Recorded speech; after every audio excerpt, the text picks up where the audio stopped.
नमस्कार दोस्तों, आप सभी का स्वागत है हमारे YouTube channel BCS basic physics में। आज के इस वीडियो में हम कक्षा 11 का टॉपिक लेकर चल रहे हैं।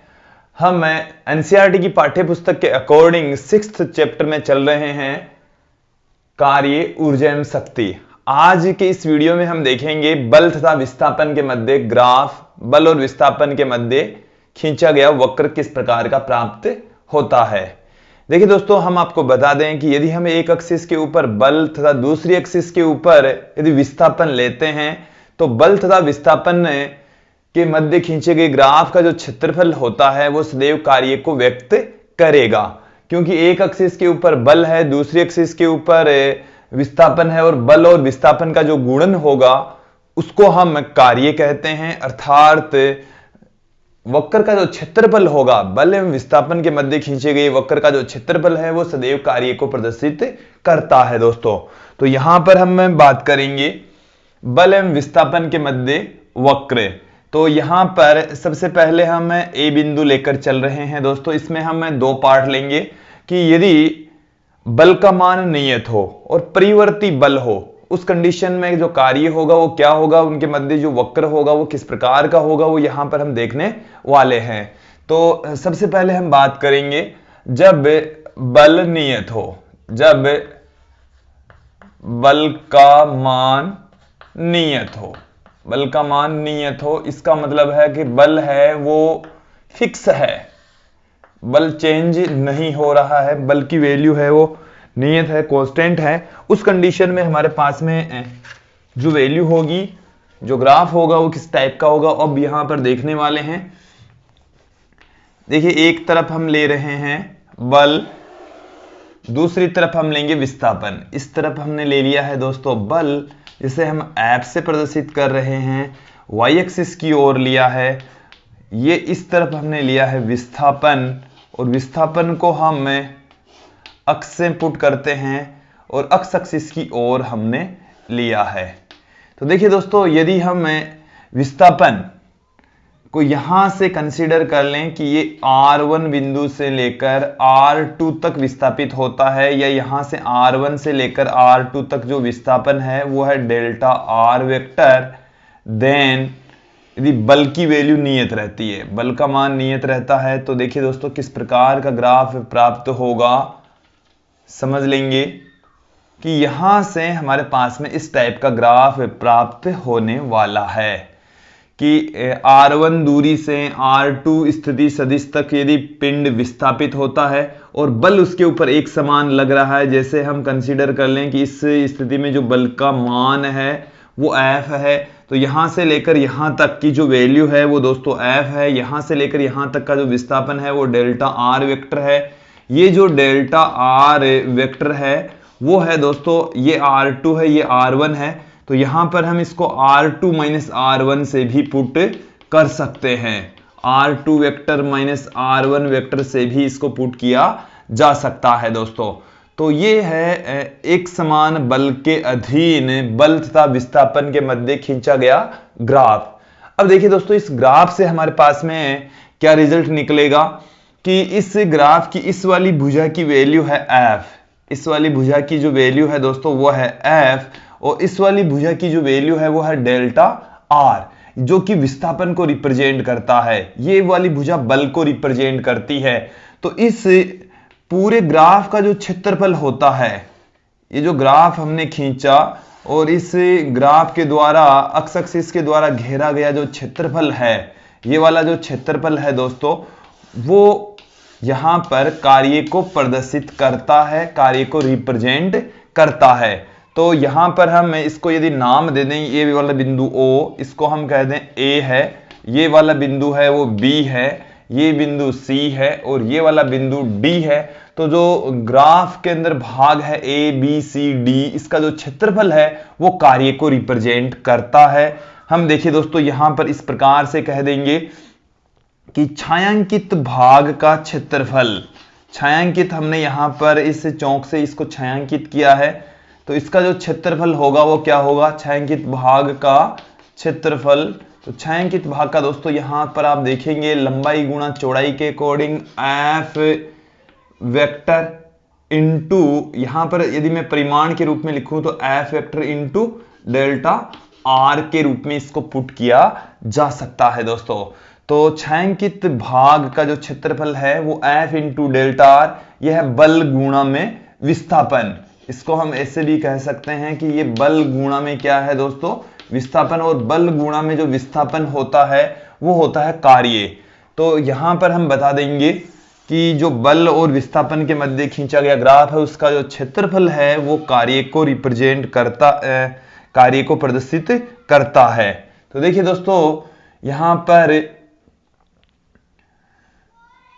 किसी वस्तु या पिंड पर किया गया कार्य, किसी वस्तु या हम कह सकते हैं पिंड पर किया गया कार्य, किया गया जो कार्य है वो हमारे पास में क्या निकल कर आ रहा है, उसको हम W से कह दें, वो होता है बल गुणा में विस्थापन।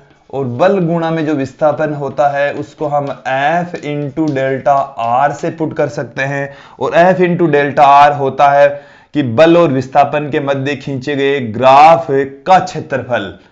तो ये दोस्तों क्या होता है, W बराबर आ जाएगा बल एवं विस्थापन के मध्य खींचे गए ग्राफ का क्षेत्रफल, बल एवं विस्थापन के मध्य खींचे गए ग्राफ का क्षेत्रफल दोस्तों। तो बल और विस्थापन के मध्य यदि हम ग्राफ खींचते हैं तो उस ग्राफ का जो क्षेत्रफल होगा वो कार्य के द्वारा प्रदर्शित किया जाता है, कार्य के द्वारा हम प्रदर्शित कर सकते हैं। और यहां पर हो गया भाग, कौन सा भाग है दोस्तों, ए बी सी डी का क्षेत्रफल, भाग ए बी सी डी का जो क्षेत्रफल है वो कार्य को प्रदर्शित करता है, कार्य को रिप्रेजेंट करता है, कार्य को बताता है दोस्तों। तो यहां पर आप लोग ये समझ लेंगे कि जब हम बल और विस्थापन के मध्य वक्र खींचते हैं, ग्राफ खींचते हैं, तो वो जो ग्राफ है वो कार्य को प्रदर्शित करता है, उस ग्राफ का जो क्षेत्रफल है वो कार्य को रिप्रेजेंट करता है। ये थी हमारी पहली कंडीशन। इस कंडीशन में हमने देखा कि जब बल का मान नियत हो, बल की वैल्यू कांस्टेंट हो तब। यदि दोस्तों बल का मान वेरिएबल हो, बल का मान चेंजेबल हो, उस कंडीशन में जो कार्य होगा वो क्या होगा, उस कंडीशन में भी दोस्तों जो कार्य है वो छायांकित भाग के इक्वल ही होगा। लेकिन उस छायांकित भाग का क्षेत्रफल किस तरीके से निकालेंगे, उसके लिए देखिए दोस्तों हम समाकलन का प्रयोग करेंगे। अभी हम देखते हैं इसका बी पार्ट। दोस्तों यहां पर अब हम बी पार्ट लेकर चलेंगे, परिवर्ती बल के अधीन। अब हम कार्य देखेंगे, ग्राफ देखेंगे। इस स्थिति के अंदर जो ग्राफ है वो किस प्रकार का प्राप्त होगा, देखिए दोस्तों, एक तरफ हम ले रहे हैं बल, दूसरी तरफ हम ले रहे हैं विस्थापन। बल की जो वैल्यू है वो लगातार समय के रेस्पेक्ट बदल रही है। इस तरफ हमने लिया है बल, दूसरी तरफ हमने लिया है विस्थापन दोस्तों। जैसे हम कंसीडर कर लें कि प्रारंभ में जो बल की वैल्यू है वो इतनी है और जो स्थिति है पिंड की वो है r1 वेक्टर, और थोड़ी देर पश्चात जो स्थिति है वो हो जाती है r2 वेक्टर, r2 वेक्टर हो जाती है। देखिए दोस्तों, आप बल को बढ़ते क्रम में, घटते क्रम में चाहे जिस तरीके से ले सकते हैं। हमने इस तरीके से लिया है बल को कि बल का मान लगातार बढ़ रहा है, इस तरीके से बढ़ रहा है। इस तरीके से आप ग्राफ खींचेंगे तो प्रारंभ में जो स्थिति है वो ये है, फिर जैसे जैसे समय बढ़ता है इस स्थिति में पार्टिकल पहुंच जाता है, उसकी प्रारंभिक स्थिति R1 से R2 स्थिति में पार्टिकल पहुंच जाता है। प्रारंभिक स्थिति R1 और अंतिम स्थिति है दोस्तों R2। अब इस स्थिति में देखिए दोस्तों, जो ग्राफ है वो तो इस प्रकार का प्राप्त होता ही है। इस ग्राफ का जो क्षेत्रफल होता है वो कार्य को रिप्रेजेंट करता है, बट इस ग्राफ का क्षेत्रफल ज्ञात करने का हमारे पास में कोई तरीका नहीं है। तो कैसे ज्ञात करते हैं दोस्तों, इस ग्राफ के ऊपर हम एक अल्पांश पट्टिका लेते हैं, एक अल्पांश मोटाई वाली एक पट्टिका हम यहां पर ले लेंगे दोस्तों। और इस पट्टिका की जो मोटाई है, चौड़ाई है, वो यहां पर हम कंसीडर कर लेते हैं dr, या आप इसको डेल्टा आर भी ले सकते हैं दोस्तों, डी आर या डेल्टा आर इसको पुट कर सकते हैं। और इस स्थिति में जो बल का मान है वो हम कंसीडर कर लेते हैं कि इस स्थिति में जो बल है दोस्तों वो लगता है कैपिटल एफ। कैपिटल एफ बल काम कर रहा है। और जब हम पिंड को या वस्तु को अल्प विस्थापन डी आर देते हैं तो देखिए दोस्तों, डी आर विस्थापन देने में जो किया गया कार्य है वो हम ज्ञात कर लेंगे, जो कि इस पट्टिका के क्षेत्रफल के बराबर होगा। तो इस पट्टिका के इधर की जो चौड़ाई है वो तो है दोस्तों डी आर, और इसकी जो ऊंचाई है वो है एफ। तो इस पट्टिका का जो क्षेत्रफल होगा वो डी आर विस्थापन देने में किया गया कार्य के इक्वल होगा, अल्पांश पट्टिका के बराबर होगा। तो देखिए दोस्तों, सर्वप्रथम हम इस पट्टिका का क्षेत्रफल ज्ञात कर लेंगे और इस अल्पांश विस्थापन देने में किया गया कार्य ज्ञात कर लेंगे। फिर R1 से R2 तक विस्थापन देने में किया गया कार्य ज्ञात कर लेंगे। देखिए दोस्तों, किस तरीके से किया जा सकता है कि माना किसी पिंड या वस्तु पर हमने कंसीडर कर लिया, माना किसी पिंड या जो वस्तु है, वस्तु पर कोई परिवर्ती बल कार्य कर रहा है, कोई परिवर्ती बल कार्य कर रहा है, काम कर रहा है, जिससे जो वस्तु है वो R1 स्थिति से R2 स्थिति में पहुंच जाती है। जिससे वस्तु है दोस्तों वो कहां से कहां पहुंचेगी, जिससे वस्तु R1 स्थिति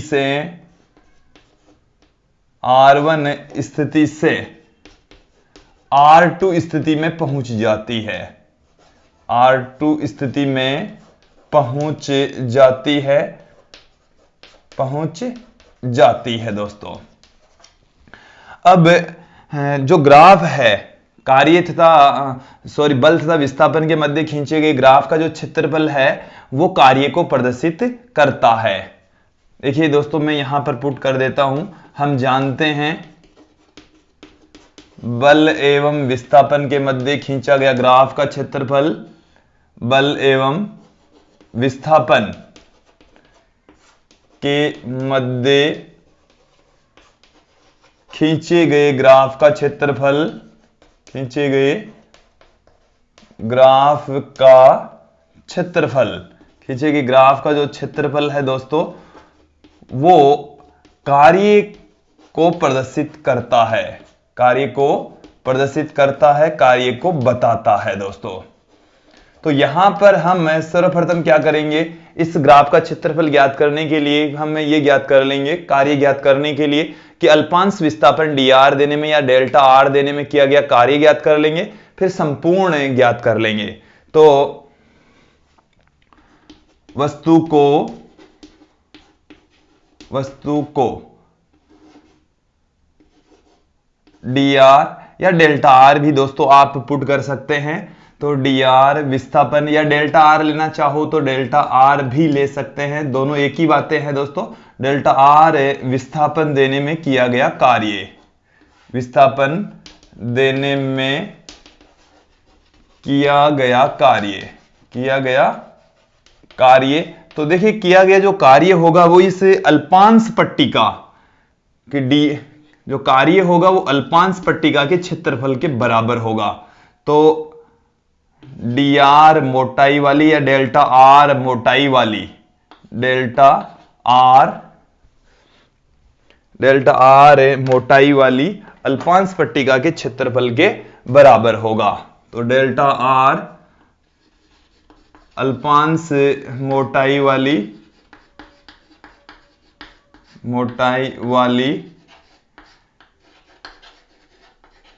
या चौड़ाई वाली पट्टिका का क्षेत्रफल।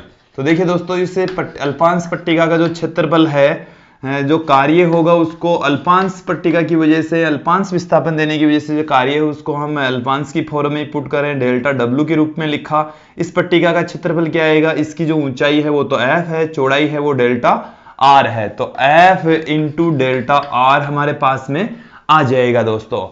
इसी तरीके से इस पूरे क्षेत्रफल को बहुत सारी ऊर्ध्वाधर पट्टिकाओं में हम विभाजित कर सकते हैं और उन पट्टिकाओं का जो क्षेत्रफल होगा वही इस ग्राफ के क्षेत्रफल को प्रदर्शित करेगा, वही इस ग्राफ के क्षेत्रफल को बताएगा दोस्तों। तो यहां से हमें इस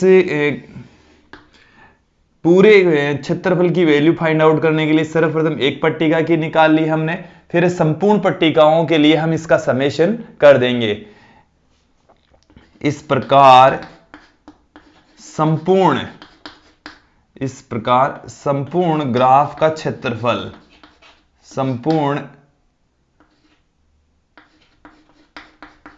ग्राफ का क्षेत्रफल, और जो संपूर्ण ग्राफ का क्षेत्रफल है दोस्तों वो कार्य को ही रिप्रेजेंट करेगा।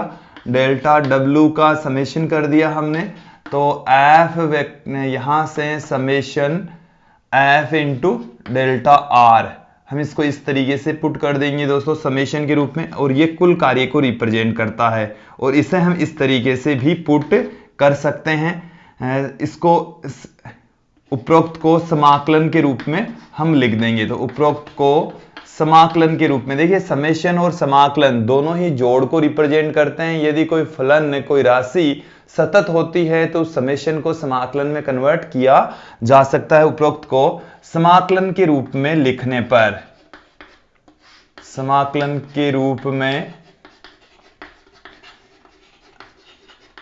समाकलन के रूप में लिखेंगे तो हमारे पास में क्या आ जाएगा, इसको हम इंटीग्रेशन कर देंगे। और जो वैल्यू है दोस्तों वो कहां से कहां तक बदल रही है, R1 से लेकर R2 तक इसका मान चेंज होता है, ये F इंटू DR। और यदि हम इसको सदिश रूप में व्यक्त करें तो दोस्तों इसको इस तरीके से लिखा जा सकता है, R1 से R2 वेक्टर तक F vector dot DR vector. इस तरीके से हम कार्य को प्रदर्शित कर सकते हैं, इस तरीके से हम कार्य को लिख सकते हैं। तो दोस्तों जो ग्राफ है वो तो इसी तरीके का आएगा जब बल की वैल्यू लगातार बढ़ रही है, और बल की वैल्यू यदि लगातार घटती है तो ग्राफ इस टाइप का भी आ सकता है, बल की वैल्यू पर डिपेंड करता है दोस्तों। तो जो ग्राफ है वो इस तरीके से खींचा जाएगा, और बल तथा विस्थापन के मध्य खींचा गया जो ग्राफ का क्षेत्रफल होता है वो कार्य द्वारा प्रदर्शित किया जाता है। ये एक महत्वपूर्ण बात है और ये हमेशा आपके काम में भी आती रहेगी। इसको आप अच्छे से नोट कर लेंगे, दिमाग में फिट बैठा लेंगे दोस्तों। तो मुझे उम्मीद है दोस्तों आप लोगों को ये वीडियो अच्छे से समझ में आया होगा। आज के इस वीडियो में इतना ही, धन्यवाद दोस्तों।